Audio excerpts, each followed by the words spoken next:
Here we have the same lesson again, but this time it's in oils, and this time it was filmed 30 years ago.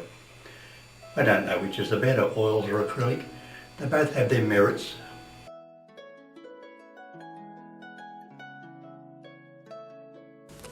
This painting will be similar to the last, except in this painting I'll show you how to paint water. I've taken the liberty of rubbing the white undercoat in here already. We'll do the sky quickly, darker in the corners. You can go to a lot of trouble if you want to and blend the sky all the way down, but I'll do it quickly. Darker in the corners and rub down there a little bit. I've already got the undercoat there. A bit of dark for the clouds. It doesn't matter what shape you throw this cloud on, you can work out your own shape. You may want to sign your name or just make a roundy motion, it doesn't matter. A little bit more dark in there. And white on the clouds again. I've already got the white in down there, so we're ready to go with the mountain. It's a pleasant shape. It's not a very good mountain. We'll get a good one sometime today.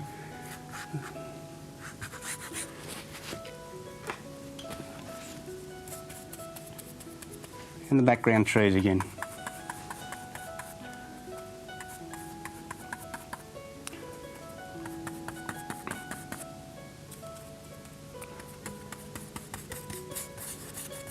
There we are, we just cover up the bits we don't particularly like and keep this sweeping in shape all the time. Keeps the eye in. I forgot to brush that cloud over again, so you'll find if your sky doesn't look as you want it, once you brush it over with a flat brush, it tones it back and hides any faults. Again, I'll load the brush on one side and do the dab brush stroke. Little mushroom shapes to form the foliage for the background trees. I would have liked that brown to go a bit darker there for the background trees, but it'll be all right now. Change the direction of the sunlight again to keep the painting looking interesting. We've got the sunlight on this side of these trees.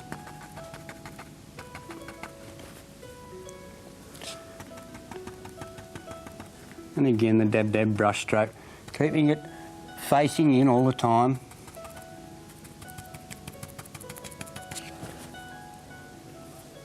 I wipe the brush each time before I reload it. You may not notice, but each time before I reload it, I wipe it, pulling it into a chisel shape. Pick the paint up always in one direction, you draw the paint towards you. You see there's no paint on the other side of my brush.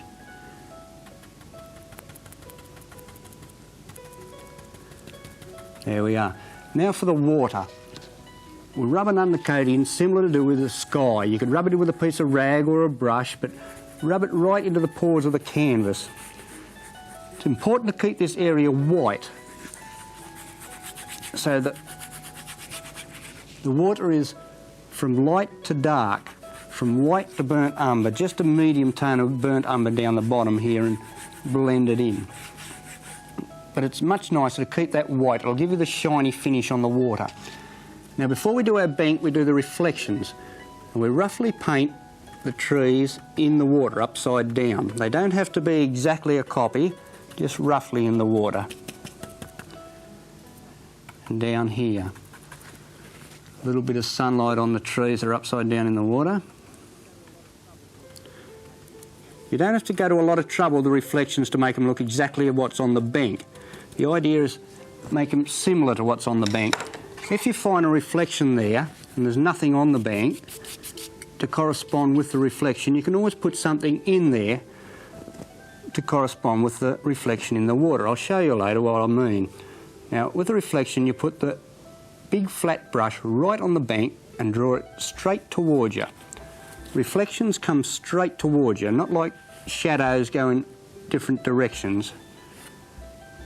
Straight towards you. You do it in as least number of brush strokes as you can. Now that looks all right there. Now if we had something in the water like that, we'd have to put something on the bank to correspond with it. So we could put, say, a dark tree there. That's only if you have a mistake and you have something in the water. It's obviously not on the bank. You can put it back on the bank. Now with the painting knife, I'll do the bank. I'm going to load the painting knife with 2 colours and then I'll show you how to do it. Like that. Draw the knife along, again like spreading butter. Now what I did there, I loaded the painting knife with 2 colours.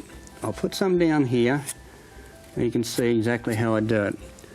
You pick up one colour and another colour, both on the same side of the knife, and then put them together and mix them with 1 or 2 strokes. Then pick them up again, and this will give you a variation of colour coming off your knife. So we'll do the bank again. I'll load the knife. I'll show you how the bank's done again.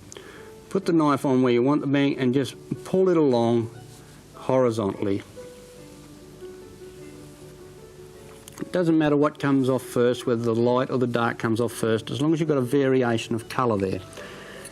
After you put on the main part of the bank, this is all going to be changed into grass later, so as I say, it doesn't matter what shape it is, as long as it's in the right place. We'll pick up a little bit of burnt umber on the side of the knife and make a line under the bank.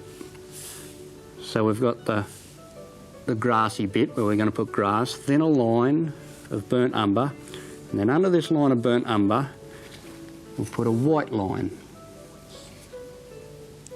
That white line, it's most important that it's perfectly horizontal. This shows you the flatness of the water. If you have the line sloping downhill at all, it makes the water appear that it's sloping downhill. So we'll keep these white lines perfectly horizontal. There's not a need to put a lot on, but a crispy white line right on the bank, just under the bank, looks very nice. That's our water, our bank, and we have to do the grass, all the bits and pieces down here. I've picked up 2 colours on the brush on the one side there. I've picked up the burnt umber first and then the white on top. I always put a lot of paint on my brush. You need a lot of paint to do this type of painting. We'll brush it in there. The white's coming off because it was on top of the brush. And as I turn the brush, it'll change colours. So we have the dark down the bottom and the light up there.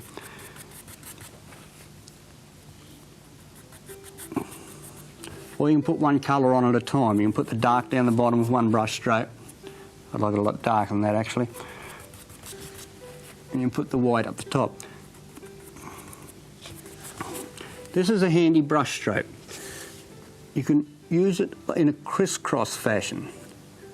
This gives you a ground level effect. And as you come forward, your brush stroke becomes bigger. And this will give you a perspective where things in the distance are smaller and things up near you are bigger. So that's our crisscross brush stroke. It's very handy for filling in big spaces. We're going to cover it all over with grass. Here's where you can fix your mistakes. Anything you don't like, turn it into grass. Up here, dab, dab, dab along there. Dab, dab, dab up in this area and come vibrant as you come forward. And finish off with a corner with the biggest strokes where the tallest grass is down here. I'm not happy with that, it's not dark enough. Put a big blob of dark paint and that certainly will make it dark for me. Now I have to put the branches on these little trees and a big tree up here.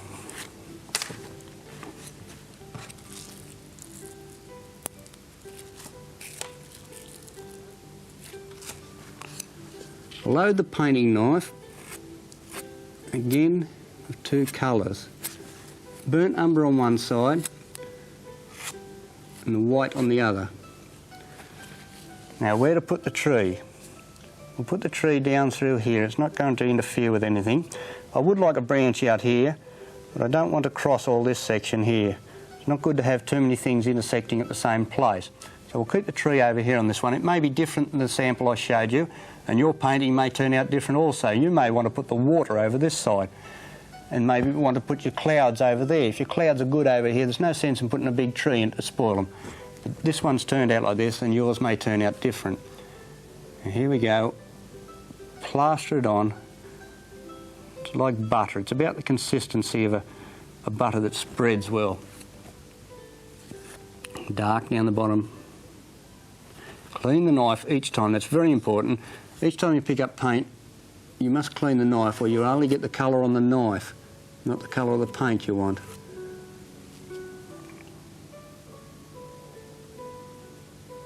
I've used this forky tree again.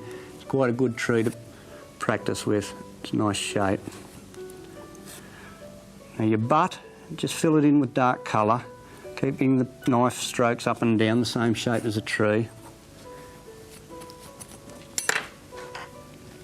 Now the little round brush, we finish all our branches off.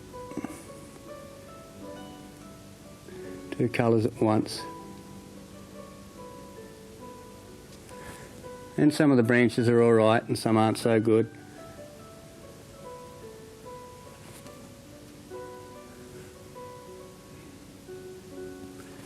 That's enough branches for now.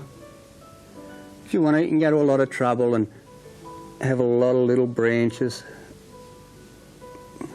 But I don't want to spend too long on this, so we'll just put the branches in the background here and a bit of foliage on that big tree, and then we'll move on to the coloured picture.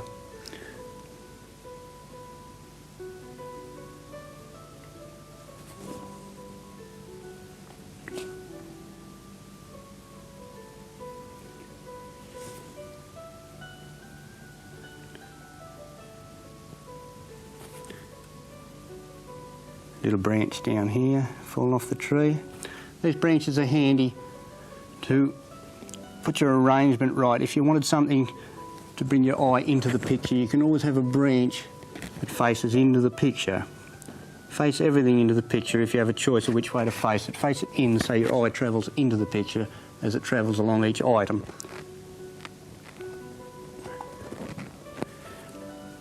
Now tidy up our grass around the bottom of the tree.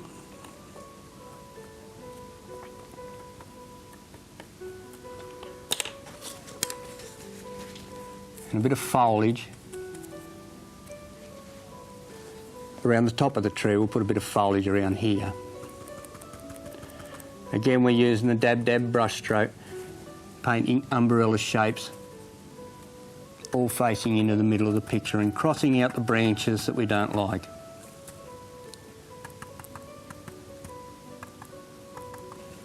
Well, that's not a bad picture. You shouldn't have any trouble with that.